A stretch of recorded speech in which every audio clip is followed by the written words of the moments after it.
Pamite saka luyut sarwa sare saliring panganyut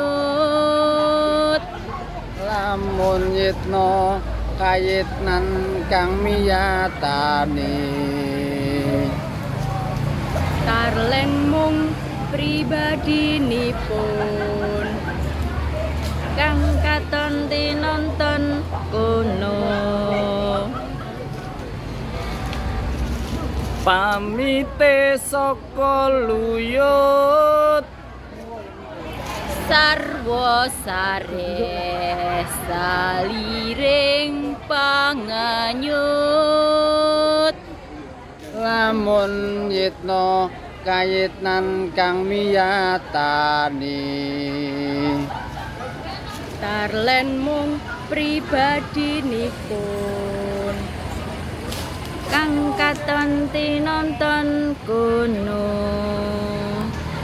masuk jajal cek sih